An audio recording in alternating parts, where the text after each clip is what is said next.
Hi friends, ಇದು ಮಸ್ತ್ ಮಗ .com ಇಂಟರ್ನ್ಯಾಷನಲ್ ಬುಲೆಟಿನ್ ಸುತ್ತು ಜಗತ್ತು. ನಾನು ಅಮರ್ ಪ್ರಸಾದ್.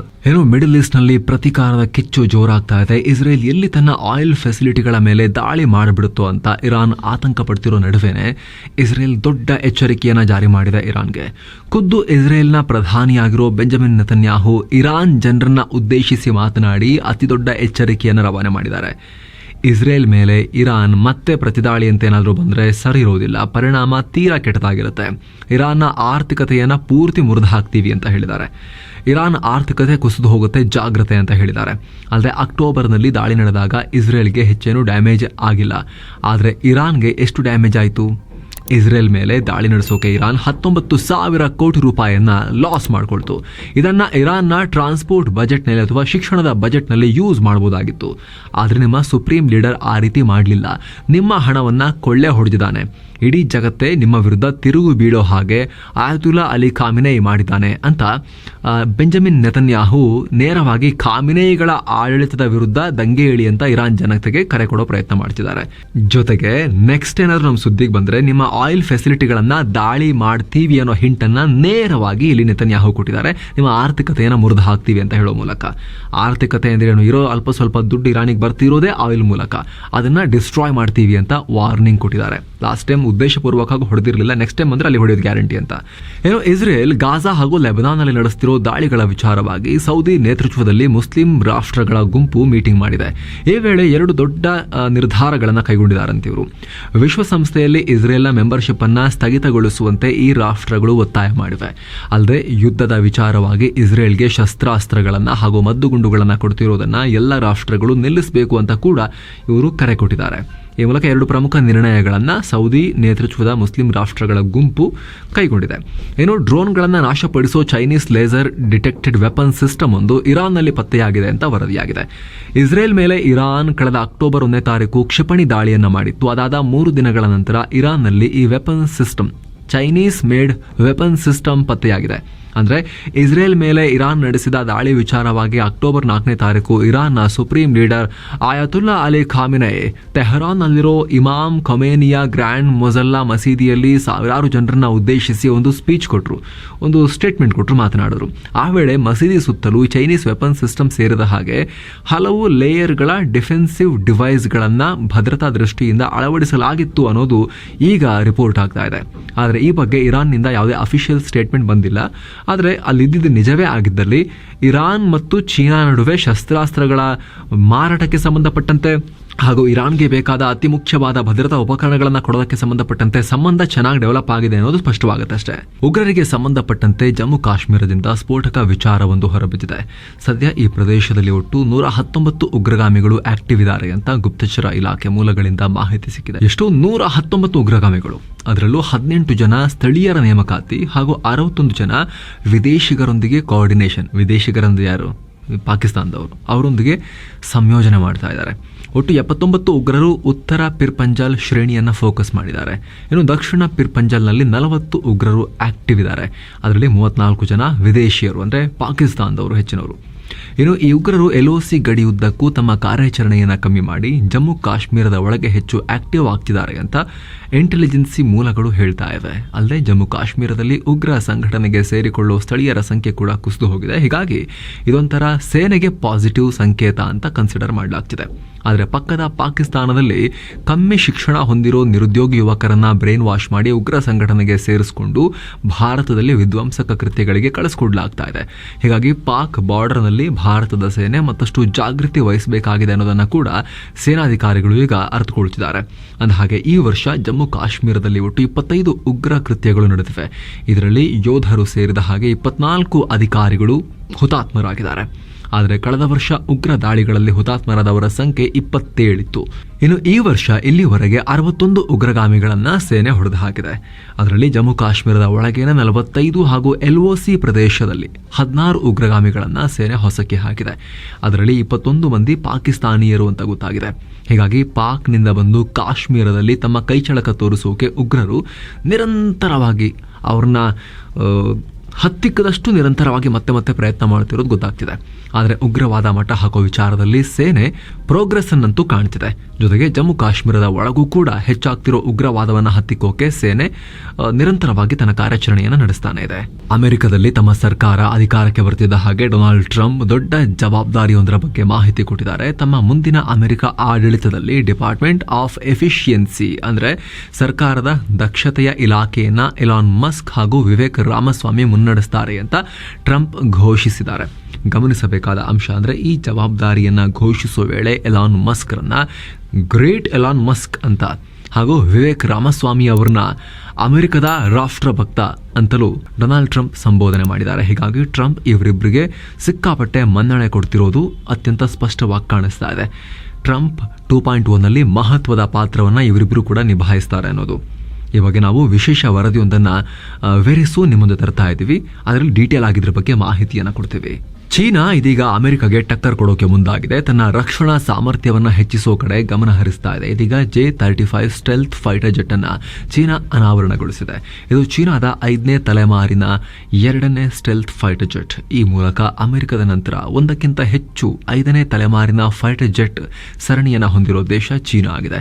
ಅಂದಹಾಗೆ ಈ Shenyang J-35 stealth fighter jet 2 ಇಂಜಿನ್ಗಳನ್ನು ಹೊಂದಿರೋ ಸಿಂಗಲ್ ಸೀಟರ್ ಸೂಪರ್ಸಾನಿಕ್ ಜೆಟ್.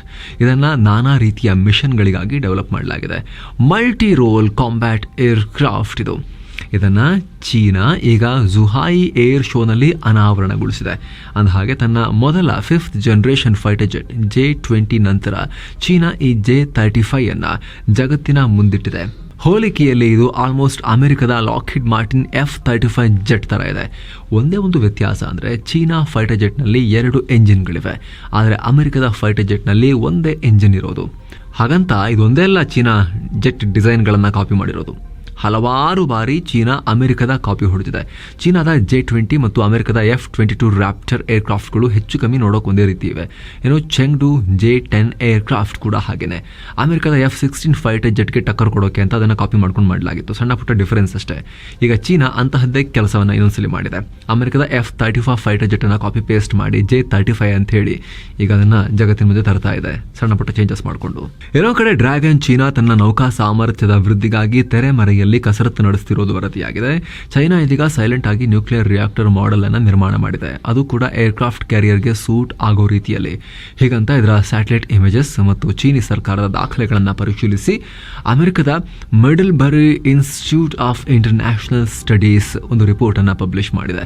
ಈ ರಿಪೋರ್ಟ್ ಪ್ರಕಾರ ಇದನ್ನ ಲಾರ್ಜ್ ಸರ್ಫೇಸ್ ವಾರ್ಶಿಪ್ಗಳಿಗಾಗಿ ಡಿಸೈನ್ ಮಾಡಲಾಗಿದೆ. ಈ ಮೂಲಕ ಚೀನಾ ತನ್ನ ಮೊದಲ ನ್ಯೂಕ್ಲಿಯರ್ ಪವರ್ಡ್ ಏರ್ಕ್ರಾಫ್ಟ್ ಕ್ಯಾರಿಯರ್ ತಯಾರಿ ನಡೆಸುತ್ತಿರೋ ಹಿಂಟನ್ನು ಈಗ ನೀಡ್ತಾ ಇದೆ. ನೇಪಾಳ ಮತ್ತು ಭಾರತದ ನಡುವಿನ ಸಂಬಂಧ ಕಹಿಯಾಗ್ತಾನೆ ಇದೆ. ನೇಪಾಳದ ಪ್ರಧಾನಿ KP ಶರ್ಮಾ ಒಲಿ ಇದೀಗ ಭಾರತವನ್ನು ಬಿಟ್ಟು ಚೀನಾ ಕಡೆಗೆ ನಿರೀಕ್ಷೆ ಮಾಡದಂಗೆ ವಾಲ್ತಾ ಇದ್ದಾರೆ. KP ಶರ್ಮಾ ತಾವು ಅಧಿಕಾರ ವಹಿಸಿದ ನಂತರ ಮೊದಲ ಇಂಟರ್ನ್ಯಾಷನಲ್ ವಿಸಿಟ್ ಅನ್ನು ಚೀನಾ ಕೊಡ್ತಿದ್ದಾರೆ. ಸಾಮಾನ್ಯವಾಗಿ ನೇಪಾಳದಲ್ಲಿ ಹೊಸ ಪ್ರಧಾನಿ ಅಧಿಕಾರ ವಹಿಸಿದ ನಂತರ ದ್ವಿಪಕ್ಷೀಯ ಮಾತುಕತೆ ನಡೆಸೋಕೆ ಮೊದಲ ಅಂತಾರಾಷ್ಟ್ರೀಯ ದ್ವಿಪಕ್ಷೀಯ ಭೇಟಿಯನ್ನ ಭಾರತ ಕೊಡೋದು ಸಂಪ್ರದಾಯ. ಆದರೆ KP ಶರ್ಮಾ ಈ ಸಂಪ್ರದಾಯವನ್ನು ಮುರಿದು ಚೀನಾಗೆ ಭೇಟಿ ಕೊಡೋಕೆ ರೆಡಿಯಾಗಿದ್ದಾರೆ. ಮುಂದಿನ ಡಿಸೆಂಬರ್ ತಿಂಗಳ 2ರಿಂದ 6ನೇ ತಾರೀಕಿನವರೆಗೆ ಈ ಭೇಟಿ ಇರೋ ನಿರೀಕ್ಷೆ ಇದೆ.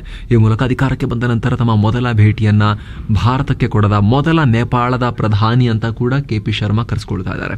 ಅಂದಹಾಗೆ ಭಾರತ ಮತ್ತು ನೇಪಾಳ ನಡುವಿನ ಹಲವಾರು ಸಮಸ್ಯೆಗಳಿಂದಾಗಿ ಇತ್ತೀಚೆಗೆ ಉಭಯ ದೇಶಗಳ ಬಾಂಧವ್ಯ ಹಾಳಾಗ್ತಿದೆ. ಅದರಲ್ಲೂ ಕೂಡ ನೇಪಾಳದ ಕಮ್ಯುನಿಸ್ಟರು ಹಾಳು ಮಾಡುತ್ತಿದ್ದಾರೆ. ಭಾರತ ನೇಪಾಳ ಯೋಜನೆಗಳಲ್ಲಿ ಚೀನಿ ಹೂಡಿಕೆಗಳಿಗೆ ಭಾರತ ಆಕ್ಷೇಪ ವ್ಯಕ್ತಪಡಿಸ್ತಾ ಇದೆ. ನೇಪಾಳದ ಏರ್ಕ್ರಾಫ್ಟ್ಗಳಿಗೆ ಭಾರತದಲ್ಲಿ ಹಾರಾಟ ನಡೆಸೋಕೆ ಹೆಚ್ಚುವರಿ ಮಾರ್ಗಗಳನ್ನು ಕೊಡೋಕ್ಕೂ ಕೂಡ ಭಾರತ ನಿರಾಕರಿಸಿದೆ. ನಮ್ಮ ಲೆಪುಲೆ, ಕಲಪಾನಿ, ಲಿಂಪ್ಯಾದುರ ಭೂಪ್ರದೇಶಗಳನ್ನು ನಮ್ಮದು ಅಂತ ನೇಪಾಳ ನೋಟಲ್ಲೆಲ್ಲ ಪ್ರಿಂಟ್ ಮಾಡಿಕೊಂಡು ಸಂವಿಧಾನದಲ್ಲೂ ಬದಲಾವಣೆ ಮಾಡ್ಕೊಂಡ್ಬಿಟ್ಟಿದೆ. ಹೀಗಾಗಿ ಸಂಬಂಧ ಚೆನ್ನಾಗಿಲ್ಲ. ಅವರು ಚೀನಾ ಪರ ವಾಲ್ತಾ ಇದ್ದಾರೆ. ಹಾಗಾಗಿ ಬಹಳ ಟೆನ್ಸ್ ಸಿಚುವೇಶನ್ ಇದೆ ಎರಡು ರಾಷ್ಟ್ರಗಳ ಸಂಬಂಧದಲ್ಲಿ. ಏನು ಮಹತ್ವದ ಬೆಳವಣಿಗೆಯಲ್ಲಿ PM ನರೇಂದ್ರ ಮೋದಿ ನವೆಂಬರ್ 16ನೇ ತಾರೀಕಿನಿಂದ 21ನೇ ತಾರೀಕಿನವರೆಗೆ 3 ದೇಶಗಳಿಗೆ ಪ್ರವಾಸ ಇಟ್ಕೊಂಡಿದ್ದಾರೆ. ಈ ಭೇಟಿಯಲ್ಲಿ ಬ್ರೆಜಿಲ್ ಅಧ್ಯಕ್ಷ ಲೂಯಿಸ್ ಇನಾಸಿಯೋ ಲುಲಾ ಡಾ ಸಿಲ್ವಾ ಅವರೊಂದಿಗೂ ಕೂಡ PM ಮಾತನಾಡ್ತಾರೆ. ಬ್ರೆಜಿಲ್ನ ರಾಜಧಾನಿ ರಯೋ ಡಿ ಜನೈರೋದಲ್ಲಿ ನಡೆಯಲಿರೋ G20 ಶೃಂಗಸಭೆಯಲ್ಲಿ ಪಾಲ್ಗೊಳ್ತಾರೆ. ನಂತರ ಮೋದಿ ನೈಜೀರಿಯಾ ರಾಷ್ಟ್ರಕ್ಕೆ ಭೇಟಿ ನೀಡಿ ಅಲ್ಲಿನ ಅಧ್ಯಕ್ಷ ಬೋಲಾ ಅಹಮದ್ರನ್ನ ಮೀಟ್ ಮಾಡ್ತಾರೆ. ಉಭಯ ದೇಶಗಳ ದ್ವಿಪಕ್ಷೀಯ ಚರ್ಚೆ ಜೊತೆಗೆ ಸ್ನೇಹ ಸಹಕಾರದ ವೃದ್ಧಿಯ ಕುರಿತಾಗಿ ಚರ್ಚೆ ನಡೆಸ್ತಾರೆ. ಅಂದಹಾಗೆ ನೈಜೀರಿಯಾಗೆ ಭಾರತದ ಪ್ರಧಾನಿಯೊಬ್ಬರು ಬರೋಬ್ಬರಿ 17 ವರ್ಷಗಳ ನಂತರ ಇದು ಮೊದಲ ಭೇಟಿ ರೀತಿ ಆಗ್ತಾ ಇದೆ. ಇನ್ನು ಇದೇ ವೇಳೆ PM ನರೇಂದ್ರ ಮೋದಿ ದಕ್ಷಿಣ ಅಮೆರಿಕದ ಗಯಾನಾ ರಾಷ್ಟ್ರಕ್ಕೂ ಕೂಡ ಭೇಟಿ ನೀಡ್ತಾರೆ. ಗಯಾನದ ಅಧ್ಯಕ್ಷರಾಗಿರೋ ಮಹಮ್ಮದ್ ಇರ್ಫಾನ್ ಅಲಿ ಅವರೊಂದಿಗೆ ಈ 2 ರಾಷ್ಟ್ರಗಳ ಸಹಕಾರದ ಕುರಿತಾಗಿ PM ನರೇಂದ್ರ ಮೋದಿ ಚರ್ಚೆ ನಡೆಸ್ತಾರೆ.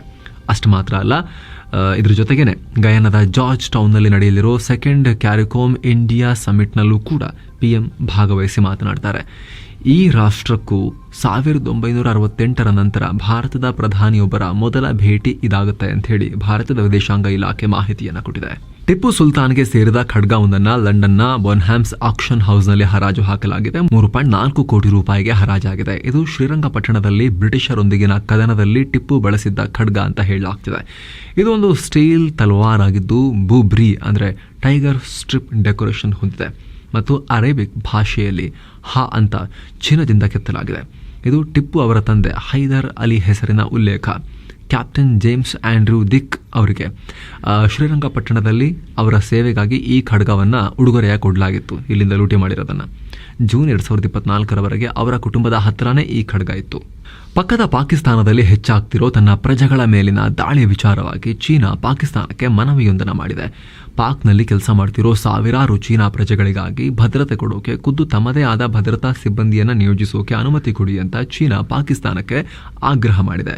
ಅಂದಹಾಗೆ ಇತ್ತೀಚೆಗಷ್ಟೇ ಕರಾಚಿ ಏರ್ಪೋರ್ಟ್ ಬಳಿ ಸ್ಫೋಟ ಉಂಟಾಗಿ 2 ಚೈನೀಸ್ ಎಂಜಿನಿಯರ್ಸ್ ಮೃತಪಟ್ಟಿದ್ರು. ಹೀಗಾಗಿ ಪಾಕ್ನಲ್ಲಿ ಚೀನಾ ನಾಗರಿಕರನ್ನ ಗುರಿಯಾಗಿಸಿ ಅನೇಕ ಉಗ್ರ ದಾಳಿಗಳು ನಡೆಯೋದು ಕಂಟಿನ್ಯೂ ಆಗ್ತಾ ಇದೆ.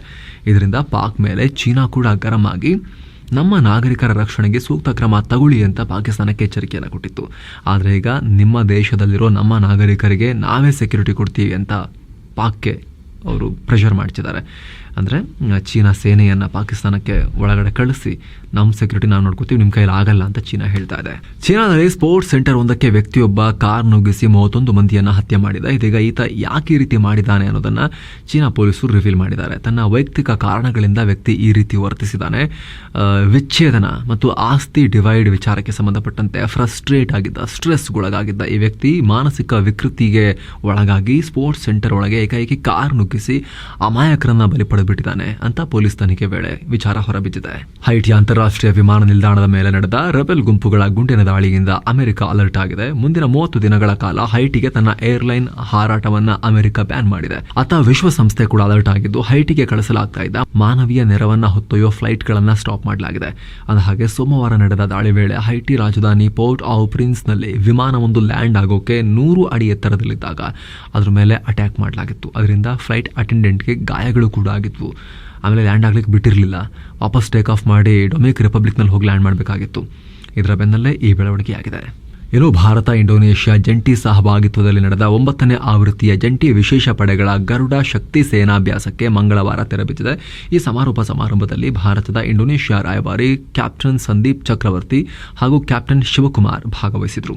ಅಂದಹಾಗೆ ಉಭಯ ದೇಶಗಳ ಮಿಲಿಟರಿ ಸಹಕಾರ ವೃದ್ಧಿ ಮತ್ತು ಭಯೋತ್ಪಾದನಾ ನಿಗ್ರಹ ಸಂಬಂಧ ನವೆಂಬರ್ 1ರಿಂದ 12ನೇ ತಾರೀಕಿನವರೆಗೆ ಇಂಡೋನೇಷ್ಯಾದ ಸಿಜಾಂತುಂಗ್ನಲ್ಲಿ ಈ ಮಿಲಿಟರಿ ಅಭ್ಯಾಸವನ್ನು ನಡೆಸಲಾಗಿದೆ. ಮತ್ತೊಂದು ಕಡೆ ಯೆಮೆನ್ನ ಹೌತಿ ಬಂಡುಕೋರರು ಮತ್ತೆ ಅಮೆರಿಕದ ಯುದ್ಧ ನೌಕೆಗಳ ಮೇಲೆ ದಾಳಿ ಮಾಡಿದ್ದಾರೆ. ನಮ್ಮ ನೌಕೆಗಳು ಬಾಬಲ್ ಮಾಂಡೆಬ್ ಜಲಸಂಧಿಯನ್ನು ದಾಟ್ತಾ ಇದ್ದ ಹಾಗೆ ಡ್ರೋನ್ ಮತ್ತು ಮಿಸೈಲ್ ಬಳಸಿ ಈ ದಾಳಿ ಮಾಡಲಾಗಿದೆ ಅಂತ ಅಮೆರಿಕದ ಪೆಂಟಗನ್ ಹೇಳಿದೆ. ಆದರೆ ಈ ದಾಳಿಯಿಂದ ಯಾವುದೇ ನೌಕೆಗೂ ಹಾನಿಯಾಗಿಲ್ಲ, ಜೊತೆಗೆ ಯಾವುದೇ ಸಿಬ್ಬಂದಿಗಳಿಗೆ ಗಾಯಗಳಾಗಿಲ್ಲ ಅಂತ ಪೆಂಟಗನ್ ವಕ್ತಾರ ಮೇಜರ್ ಜನರಲ್ ಪ್ಯಾಟ್ ರೈಡ್ ಹೇಳಿಕೆಯನ್ನು ಕೊಟ್ಟಿದ್ದಾರೆ. ರಷ್ಯಾ ಯುಕ್ರೇನ್ ಸಂಘರ್ಷ ಮುಂದುವರೆದಿರೋ ನಡುವೆ ರಷ್ಯಾದ ಯುದ್ಧ ನೌಕೆಗಳು ಇಂಗ್ಲಿಷ್ ಚಾನಲ್ ಮತ್ತು ಅಟ್ಲಾಂಟಿಕ್ ಸಾಗರ ಪ್ರದೇಶದಲ್ಲಿ ಸೇನಾ ಸಮರಾಭ್ಯಾಸವನ್ನು ಶುರು ಮಾಡಿವೆ. ಈ ವೇಳೆ ನ್ಯೂ ಜನರೇಷನ್ ಹೈಪರ್ಸಾನಿಕ್ ಮಿಸೈಲ್ಸ್ ಅನ್ನು ಬಳಸಲಾಗಿದೆ ಅಂತ ರಷ್ಯನ್ ಮಾಧ್ಯಮಗಳು ವರದಿ ಮಾಡಿವೆ. ಸೊ ಫ್ರೆಂಡ್ಸ್, ಇದಾಗಿತ್ತು ಇವತ್ತಿನ ಜಗತ್ತಿನ ಸುತ್ತಾಟ. ಮತ್ತೆ ಭೇಟಿಯಾಗ್ತಿರೋಣ. ನಮಸ್ತೆ.